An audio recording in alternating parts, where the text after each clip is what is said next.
Welcome back to Love, Marriage, and Finances, a series dedicated to educating you on how to merge love and money.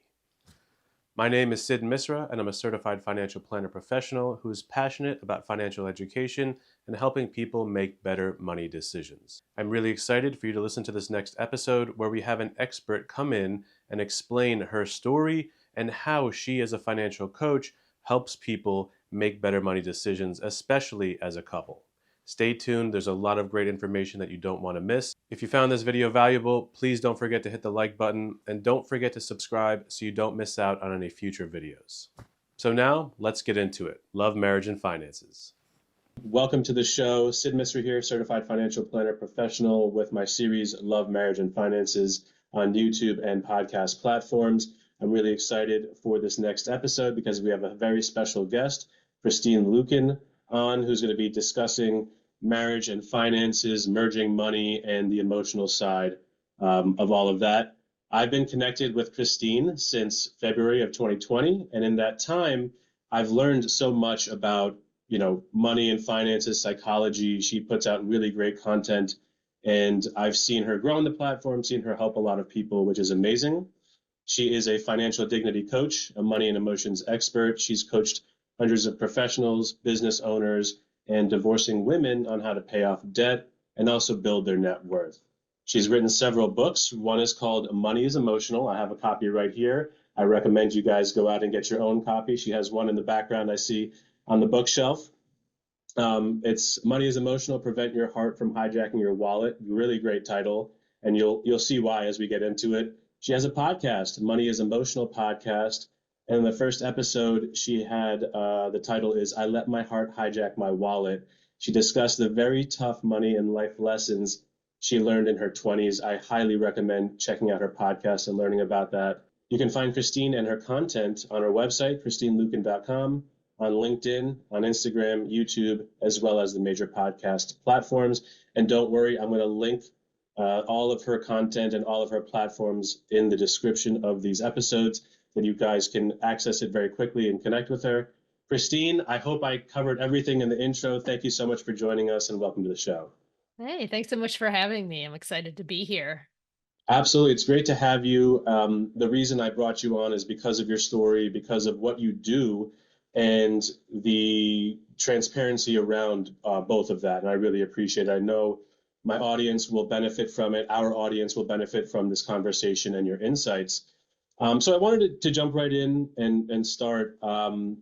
What is a financial dignity coach, and how does that differ from a money coach? Yeah. So, I coined the term financial dignity coach, and, financial dignity is such a big part of what I do that I trademarked the term financial dignity because really what it's about at the end of the day is feeling positive and peaceful about your money. So financial dignity looks different for everyone. It doesn't necessarily mean $10 million dollars in the bank. It just means that money is supporting your happiness. It's not stressing you out. So, there are tons of financial coaches and money coaches out there. I like to say I'm one of the OGs of financial coaching because I got my certification back in 2008, which is like an Wow. eternity Yeah. ago. And so I got into this, as you know, because I got myself into a huge mess financially despite having an accounting degree. Mm. So I had all of this head knowledge, and there are a lot of amazing financial coaches, money coaches out there who can teach you the that piece of it. They can Mm-hmm. teach you the financial literacy piece of it. But what I found was really missing, especially when I first got started, was pairing that with the emotional intelligence piece. What I found was there were smart people like me who knew the basics of personal finance, right? Like, don't have too much debt, save Yep. money, uh, don't spend more than you make, right? We can all agree that this is common sense stuff. Hmm. And yet, we found ourselves not being able to do it. We found ourselves with emotional things, with relational things that got us completely off track. And so then you have that space where you feel like there must be something wrong with me because this stuff is not rocket science. Like the basics of personal finance, it's math. It's not rocket science. And Right. most Yeah. of that math can be done on a calculator that all of Exactly. us have on our phone, right? Yeah. So, and but we feel like, okay, because I can't make myself do this, there must be something broken in me. There must be something wrong with me. And that's exactly where I felt when I hit financial rock bottom at age 26. So I had been dating a guy and became engaged to him. We were living together. We were planning on getting married. I had a wedding dress in the closet, whole nine Oh yeah. yards. And our relationship was very dysfunctional. There was a lot of dysfunction around the finances, but there was also other issues in the relationship. It wasn't just the money. So I realized later in therapy, it's called codependency. Shout out to therapy. That's very important. It's a great Oh way my to kind of work through gosh. these problems and processes. Yeah. Absolutely. So, we were in this dynamic where I was the responsible one. And, my ex was always in and out of jobs. He was in and out of jail. He had Hmm. multiple DUIs. And I was basically like his mother. I was the one that was bailing him out of all these financial messes. And I thought I was doing it out of love because that's what he was telling me. He was Hmm. very good at playing on my emotions because, as you know, I am a very caring person, Yes. right? And sometimes when you get pulled into a relationship where someone knows and manipulates you because of that, you can find yourself in this situation where you're going against financial common sense and then it hurts you. It hurts you financially, it hurts you emotionally. And so at age 26, I found myself in debt, Mm. um, in collections, horrible credit score. I joke that it might have been negative, but I think if the lowest you can get, I think is like 300. I was probably like a 301. I mean, it Okay. was pretty bad. Just above the Uh lowest amount. Yeah. yeah, exactly. And so I in order to leave that relationship, I had to get help from my parents because Hmm. I had no money to get another apartment. I had no money to get back out on my own. And so I had to turn to family, which was very hard. I had to Hmm. swallow my pride and say, I have completely screwed this up. Can you help me? Uh, and so I found myself basically back in my parents' house in debt, in the hole, behind. And I'm looking and I'm seeing all of my friends who are getting married, starting families, starting careers. Here I am with a broken engagement, in debt, living back in my parents' house with an accounting degree. Yeah, that's got to be really difficult because you have the background, knowing a little bit about your history, you have a family that has a business and things like that, and they're really good with money. So I'm sure there was, is shame the right word? Like when you went to your family, that Absolutely. you felt that shame there? Yeah. And, that's really the opposite of financial dignity is Hmm. feeling that shame and that embarrassment. And the problem with shame is that it makes us want to hide and not get the help that we need. So we get caught in this cycle of we feel ashamed, Hmm. we hide from the people who can help us, we try to hide our mistakes. Yep. And then, of course, because we're not getting help and we're not facing our mistakes, we make more mistakes. And the cycle starts over again. And so that first step to financial dignity is reaching out and getting help despite that shame. So, and I want to give the distinction between the difference between guilt and shame. Okay. So, because there can be a healthy side to guilt. Guilt basically tells us that we've done something wrong Mm, and we've made a mistake, and it should make us want to do better, okay. right? Yeah. So, if I've messed something up, if I don't pay my bills, if I don't pay back what I've promised, Hmm. I should feel a little guilty about that because I've done something wrong. I've broken a Yes. promise. But, healthy guilt will cause us to take action. There's really no such thing as healthy shame because Mm, guilt says I've done a bad thing. Shame says I'm a bad person. okay. That's a big distinction, big difference. It is a big difference. Yeah. So we all do things wrong and we're all going to Hmm. feel guilty about them from time to time. But we can basically take that gut check and say, all right, I'm moving down the wrong path. I can change direction. Do you do you see the people that you work with, the couples, the individuals?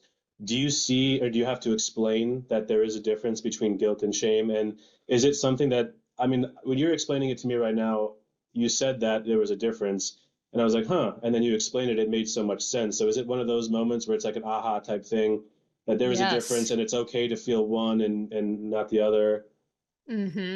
Yes, absolutely. And, here's the thing. It's okay for us to feel our feelings. Mm-hmm. And that's the other thing that I tell people because, the whole book, Money is Emotional, is really built around the premise that we can't shut our emotions off. They're part of us. They're part of us. They're part of the human experience. And when we try to shut down our feelings, when we try to stuff our feelings, they get stuck. Mm-hmm. And that keeps us perpetuating these negative behaviors. And then when we continue in that cycle and we don't, change direction and Mm-hmm. do better, then that's when the shame comes in. Okay, absolutely. So when you're meeting with clients the first time and you're talking about this, what are some of the things that you do to kind of help them get over the shame, and start working towards like moving away from that feeling? Yeah. Well, one of the things I tell them is it's okay to feel your feelings. It's okay to have them. Mm-hmm. We don't want to deny them. We don't want to stuff them. I think one of the most powerful exercises that I do with my clients who are feeling very paralyzed by shame is the self forgiveness letter. And so I'm not sure if you've reached that part in Mm. the book yet. Not yet. Money is emotional, but I have had people reach out to me and say like I just finished that chapter and I'm like bawling, crying like at at your letter. So essentially it was interesting because as I was writing the book Money is Emotional, I found myself getting very emotional at times and I was talking to my mom about it and she's like, "Oh, well, imagine that, right?" Yeah. So, at first I thought it was because I was still mad at my ex for the things that he had done. And I realized that it wasn't. I realized, you know what? No, I really have forgiven him. Mm-hmm. But the person I hadn't forgiven was myself. Okay. And so I wrote my younger self a letter of forgiveness. Wow. So I basically wrote this letter from, let's see, this was like 7 years ago. So I was in my 40s. I basically wrote this letter to my younger self and I addressed certain mistakes, especially the ones that I felt a lot of guilt and shame around. And I addressed those mistakes. I said, I understand why you made them. because as I thought about them and that place that I was in life, and then I forgave myself. So I almost treated myself like a younger sister. Mm, And I wrote that letter of forgiveness and said, you know what? Once and for all, I have forgiven you for these mistakes. Because what I realized was as I was writing about those mistakes and including them in the book, that shame was coming back because I okay. really had not forgiven myself. Because I was like, well, Mm, if you hadn't done this, think about where we'd be financially now, right? If you hadn't sold that stock, if you hadn't incurred that debt, if you would have invested in your 401k earlier, we would be, yeah, we're in a great place now, but think of how much better it would be if we had never made those mistakes. it's really easy to beat yourself up about that stuff too. Yeah. It is.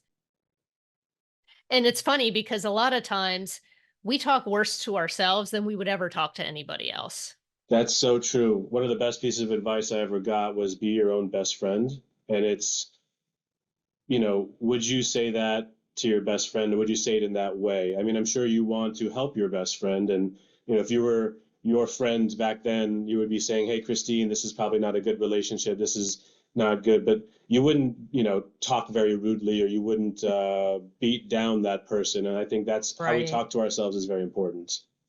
Absolutely. Well, it's interesting that you say that because there's a chapter in my book called Be Your Own Best Friend. Mm-hmm. And I use it in a slightly different way, but I think that your listeners who are maybe they're grappling right now with an emotional money decision, that this might be really helpful. And basically what I say is when you've got a decision to make about money and it's very emotional, especially when you're wrestling with the logical part versus the emotional part, right? So let's use a common one. You've got a friend or a family member who isn't very responsible with money. They've gotten themselves into a big jam and they're coming to you and asking for help, right? Because Yep. that was a frequent thing that happened to me in my relationship with my ex. And so the be your own best friend technique isn't just about not beating yourself up. It's actually something that you can use to create distance, emotional distance between you and the situation. Okay. So what I have people do is I have them write down the situation as if it were happening to their best friend Hmm. instead of them. And then I say, what advice would you give your best friend? And so when you kind of take out the emotional factors of, well, if I tell this person no, they're going to say I'm selfish, I'm mean, they're going to think I don't love them. Well, they've had X, Y, and Z happen in their past. And, I, even though it's not right, I know their history, and then you make Mm-hmm. excuses for them, etc. But if you say, okay, well, what if this was happening to my best friend and it was her fiance that was doing these things? What would I say to her? Yeah. Now, all of a sudden, the answer becomes clear. You're like, no, like you don't lend him that money. Like he got Yeah. himself into that mess. Yeah. He's a grown man. That's exactly it. You're going to give the advice that you should be taking yourself. Exactly. Yes. And in So a I way love that's that you brought probably that up. more, yeah, and in a way that's more constructive than I think how we talk to ourselves, which is a great point. Yeah. So you had that relationship, you've done the work to build yourself up, your finances up. You are married, you have a great Yes. relationship now. Can you talk to me about how you approached financial conversations with, at the time your boyfriend and then fiance and now husband? How did that Right. go? And were you nervous about having conversations and kind of, explaining, hey, this was my past situation, but this is not who I am and who I want to be. Yeah. I was very upfront with Mm, Nick when we started dating because yes, I was in the process of cleaning up my finances, but I also wanted to be in a relationship with someone who was smart about their money, who mm, had a healthy relationship with their finances. And in all honesty, that's one of the things that attracted me to my husband because he was financially responsible and he was willing to engage in those conversations with me Mm, really from the very start. I told him, I was like, look, I've just gotten out of a horrible relationship. I am in the process of cleaning up my finances. I know there's work that I have to do. I am in counseling. I was very transparent about my situation. And I think that because the nice thing about hitting rock bottom is that you have nowhere to go but up. true. And because it was at such the forefront of my mind, like, this is something that I am committed to fixing for myself. I was open to talking to other people about it and saying, like, hey, this is something that I need to work on. And the other thing that was really cool, and, especially people who are in their 20s, you don't, I don't know, back then I didn't want to take advice from my parents. So, Fair. I think most 20-year-olds don't want to. right, exactly. So it was nice to have someone in my life who was my peer, who Mm, was somebody that I could look up to in that regard. yeah. And like I could learn from his example and I could be asking him questions about things that he was doing. He was maxing out his 401k. Mm, He was buying houses and doing work to fix them up and like while he lived there, he was basically rehabbing the houses and then he would, and I was like, "Oh my gosh, like this is so different from the peer group yes. I have just exited." That's so true. And I love the fact that he was open about it. You were open about it. I think that those lines of communication have to be open, and you have to start somewhere, start, just talking a little bit about it and building up. But I really appreciate that. So I'm curious, Christine, you guys have been married for some time now. Are there any areas currently that you and your husband maybe disagree on about money? And if there are, how do you guys handle that? Yeah. So we've been married for 20 years There now. you go. Nice. Yeah. So I don't think there's ever going to get to a point where you agree on things 100%. So here's how logistically how we manage money. All of our names are on all of our accounts. However, we do have separate spending money. Hmm. And that really has been an amazing thing for us. So we agree on the amount of money that goes into our bill pay account, the household account. So, pretty much every week money's flowing into that account. We've also agreed on which categories are like outside of that, Mm, as far as like our own entertainment, clothes, different things that we want to spend money on that the other person might not really see value in. My sure. husband is like, why would you spend, $50 getting a manicure? Mm. And I'm like, why would you spend that much money on this special turtle wax for your car? Like, that doesn't make sense to me, right? So there's going to be those things. Yes. But if we have agreed on the amount that is okay for each of us to spend on whatever we want to, it doesn't matter what that money's spent on. Mm, I love that. And you guys have So, had those conversations beforehand to kind of set it up that way, right? It's not yes, just being sprung on you right. randomly. Yeah. And, the other thing too is my husband is more conservative than I am with investments and things of that nature. And so, when we each have investment accounts that obviously it's like I have my investment accounts, he has his investment accounts through his company, we're beneficiaries, Mm, etc. But the way things look in his account are a little bit different than they look in my account. And we have these conversations with our financial planner where I basically tell my financial planner, I trust you. You know what my objectives are. I literally do not care what is in there.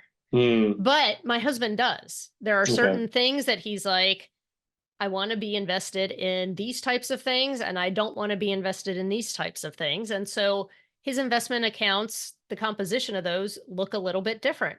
And that's totally fine. That's So, one okay. thing I tell people all the time is like, different doesn't mean wrong.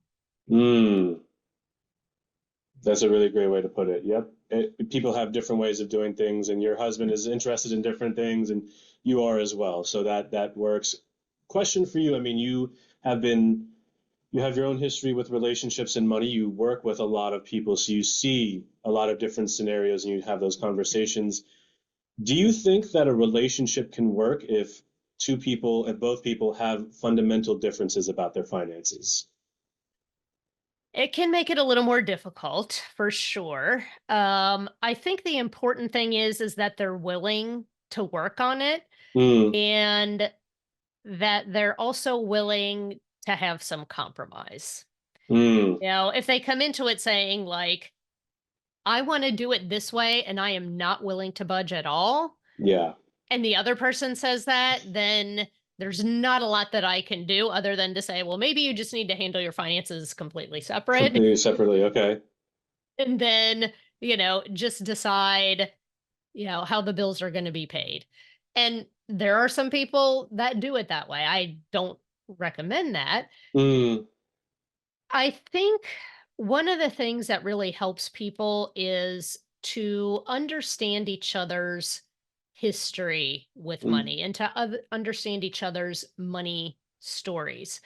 So I think in probably the second or third episode of the Money is Emotional podcast, I really dive into what is your money story? What does that even mean? mm, And essentially, when we're born, none of us have an opinion about money.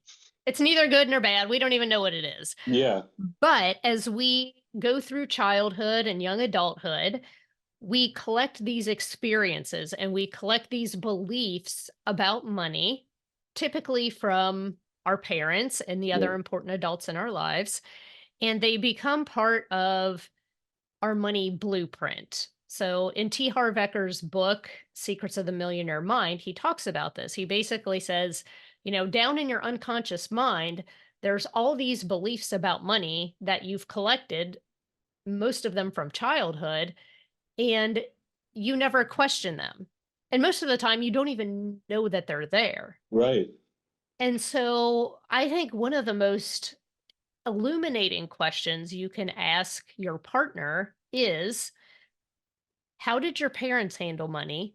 Mm, And do you agree with that approach?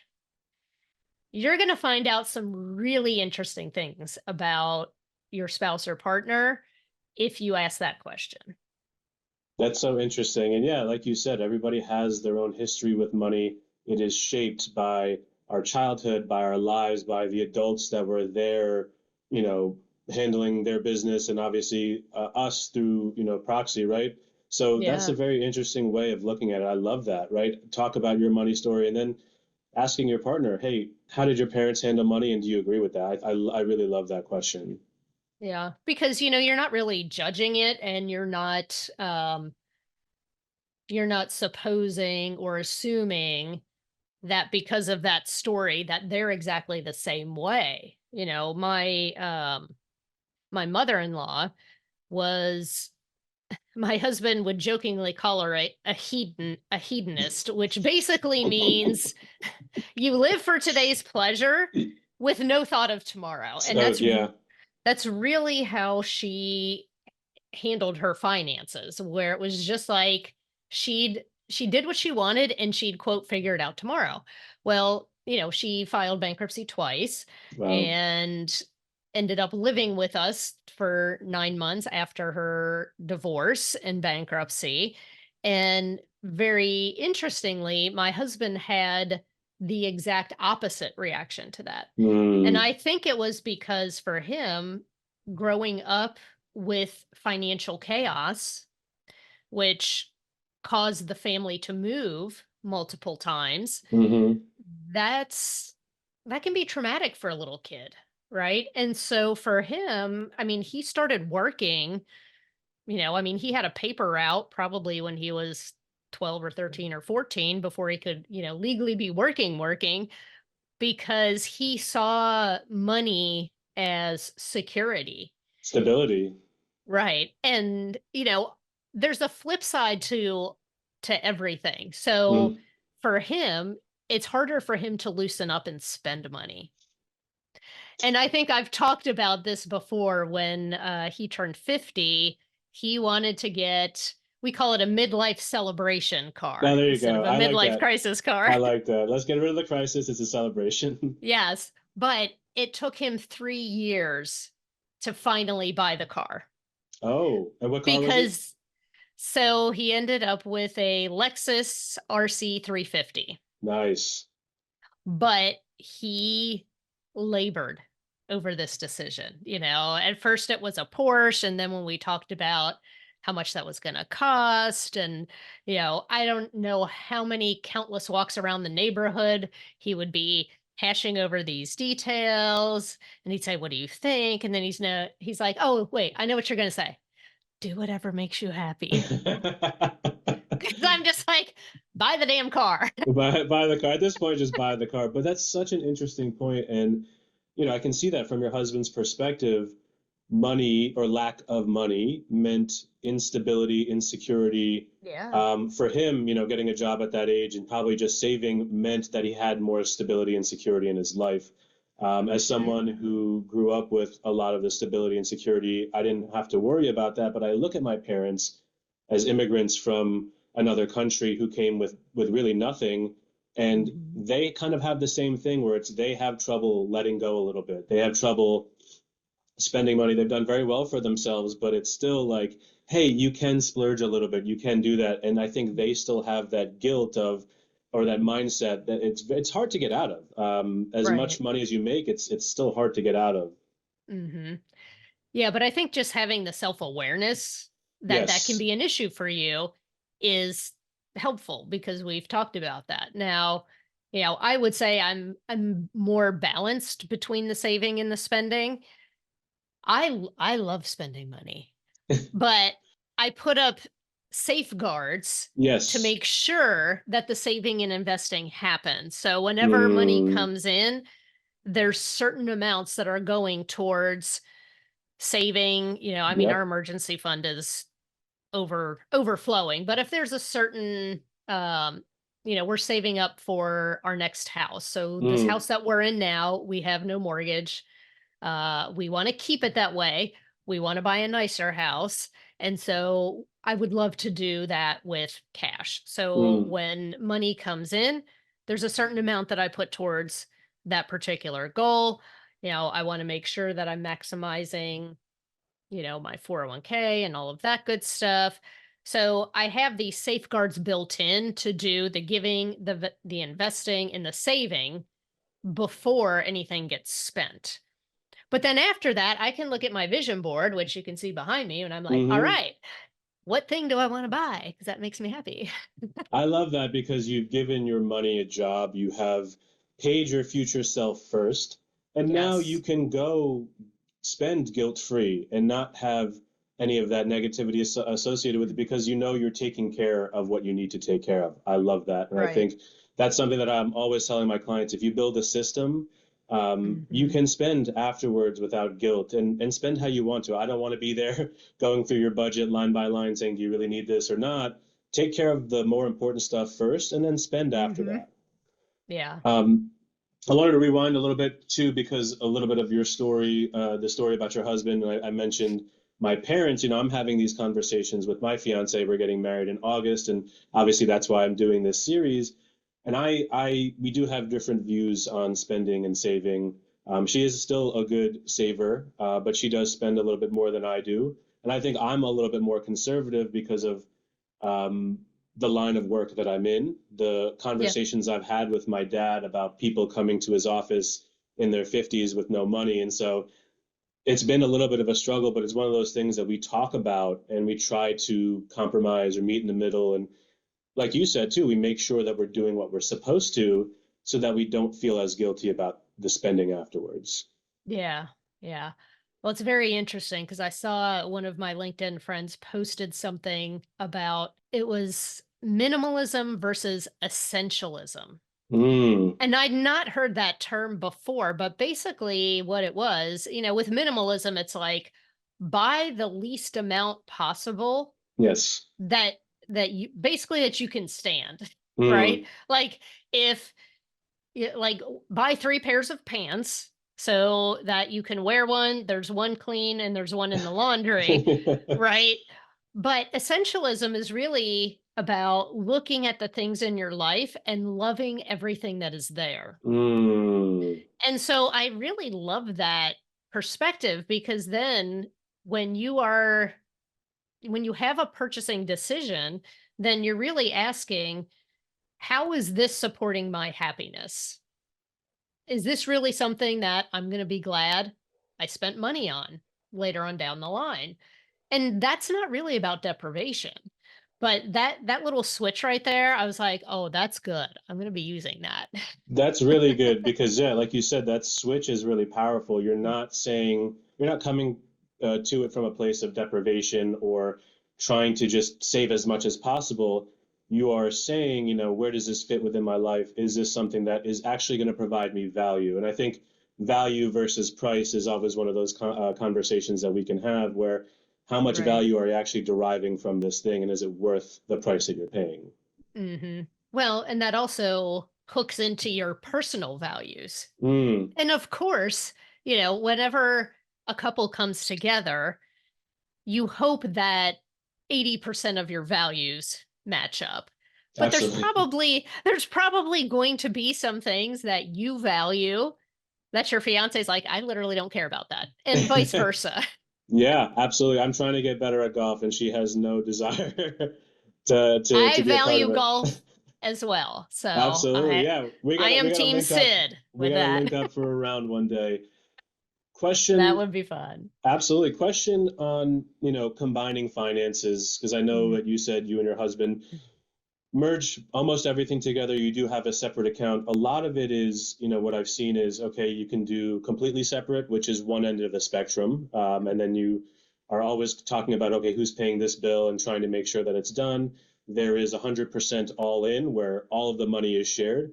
And then there's stuff in between. Can you talk a little bit about, what you think is a little bit more of a beneficial way to look at it, or how should couples kind of approach that conversation? Yeah. I really like the hybrid approach. Mm, I really think that it is beneficial for couples to have some of their money that they're managing on their own, mm. especially when you've got one person who is very strong with finances, right? Like you and I. Mhm. It's We're good at this. It's just natural for us to want to take it over and be like, "Oh yes, I'd be happy to, keep up with everything in the personal Mhm. finance app and all that good stuff." But then the other person is disconnected from the finances. Right. And I like to say that, money is like the third person in your relationship. Each of you needs to be relating to money, right? Mm. Otherwise, it's kind of like, hey, me and money over in the corner making these decisions and then telling you what you get to do or don't get to do with the money.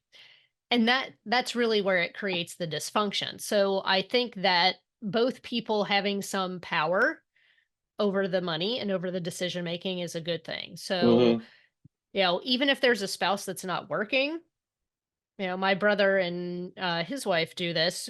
Basically, she's got an account that has all the things that she has decision making control over. You know, her clothes, the kids' clothes, entertainment, groceries, gas for her car.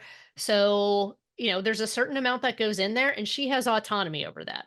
I mean, my brother said, like, look, as long as there's food in the refrigerator Mhm. and gas in your car, like, I really don't care Yeah, if you exactly.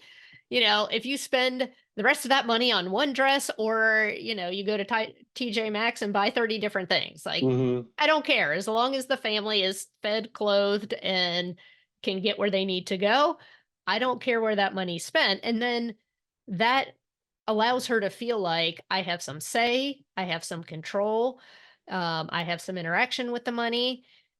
And he does primarily more of the, you know, making sure the savings is where it needs to go, Sure. etc. But, you need to come together and have those discussions about things, because if something happens to one of you, you don't want the other person to be completely clueless. Mm, And the other reason why I don't like money being completely separate, I actually had a friend, gosh, this has been like 5 years ago.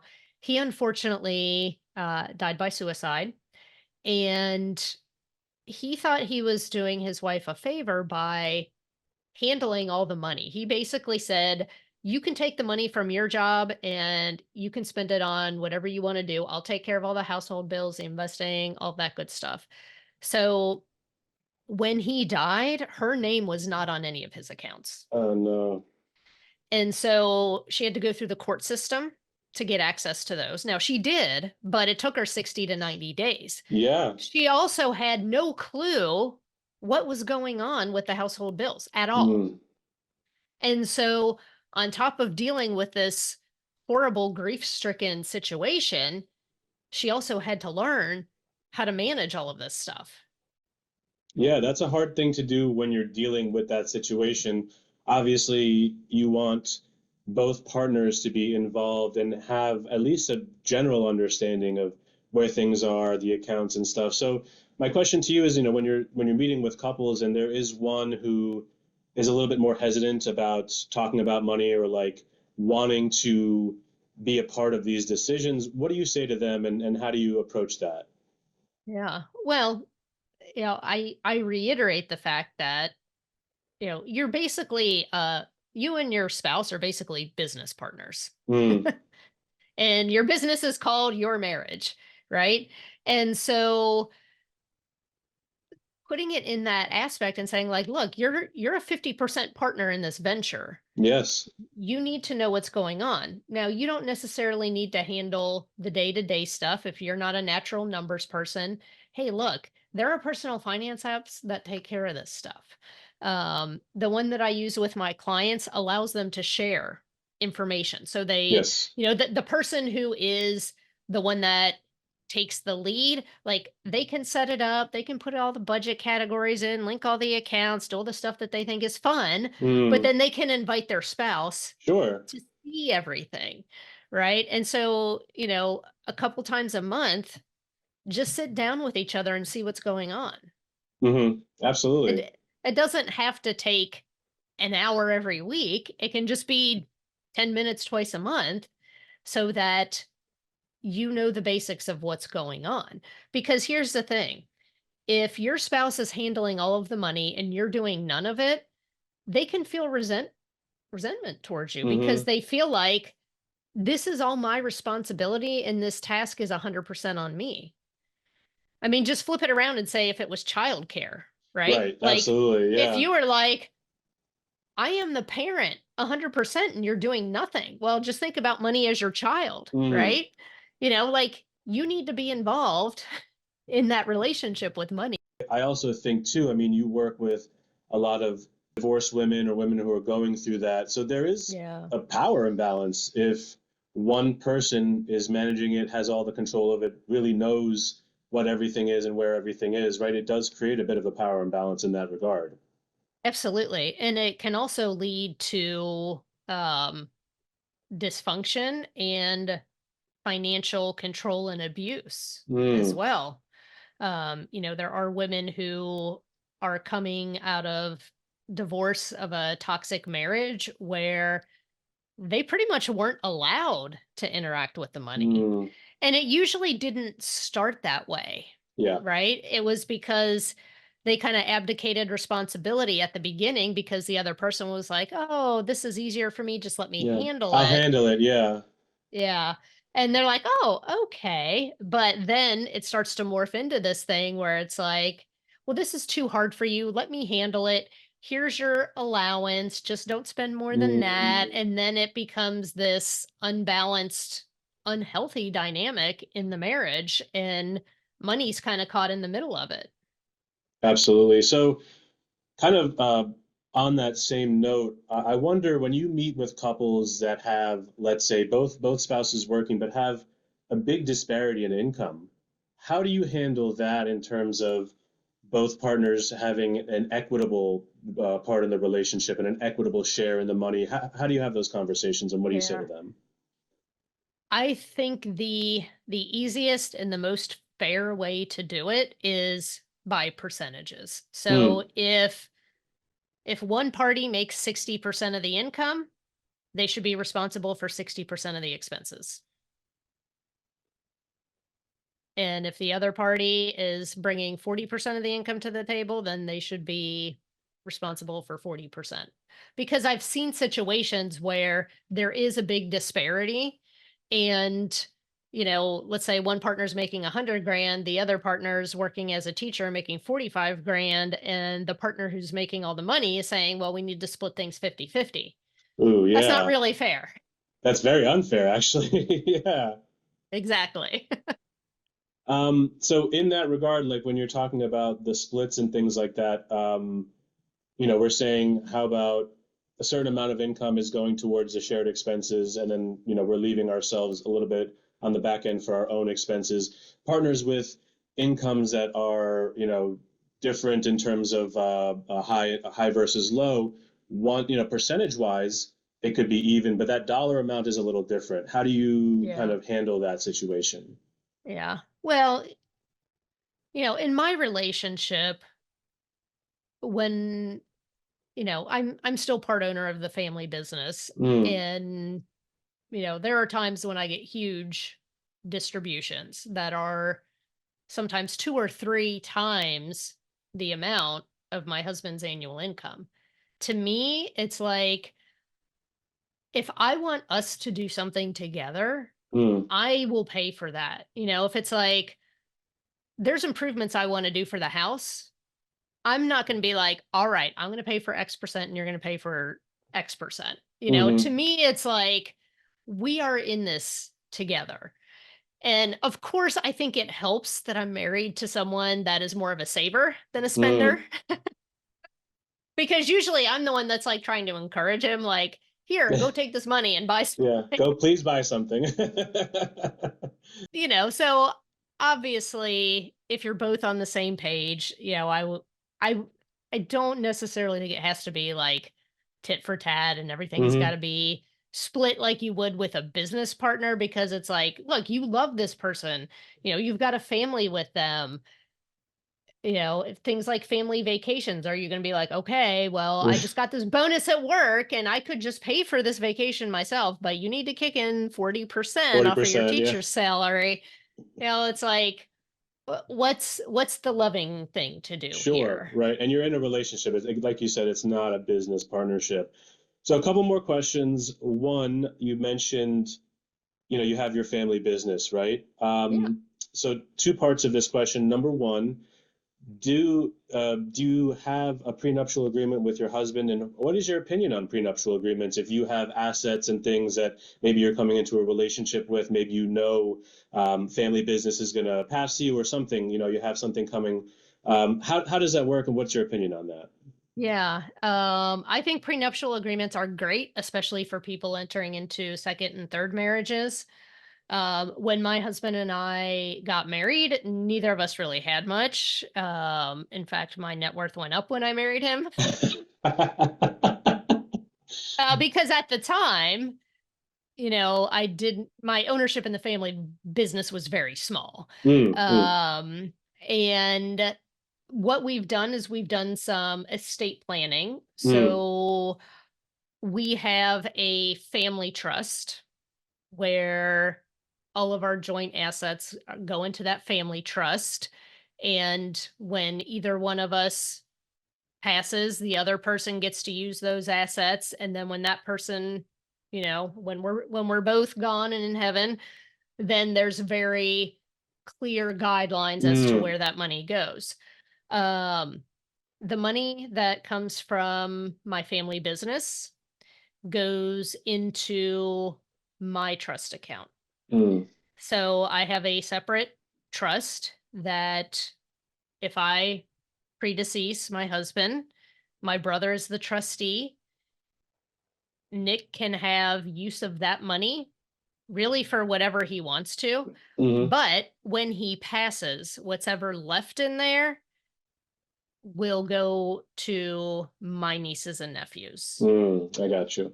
So, because if we didn't set it up that way, what would happen is, if I go before him and then when he dies, then that money would end up going to both his side of the family and my side of the family. So essentially what we're doing is we're saying, okay, when I get a distribution check, it goes into that trust account.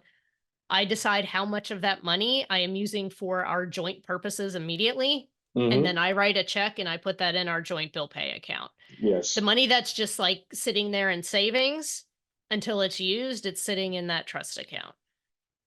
And I love that you guys had those conversations. You've set up a system and have it kind of in writing. I mean, obviously, these are legally set up trusts and wills and things. So Yeah. you guys have had the conversations. You've done the legwork to set it up, and you know what the expectations are. You know if this happens, then this is how things are going to be handled. And I think that's so important, right? If you don't have the conversations and something happens, you're reactive versus putting yourself in a proactive position. Absolutely. And the other important thing is that we've also talked to our family about what is going to happen. So for my husband and I, we're child free by choice. Yes. We also have a provision in our trust that'll take care of our cats, Yeah, absolutely. who just turned 2 years old yesterday. There you go. Marvin Happy and belated. Miley. I know. So, but I've had discussions with my brother, who is the trustee, and said, "Hey, here is what is going to happen."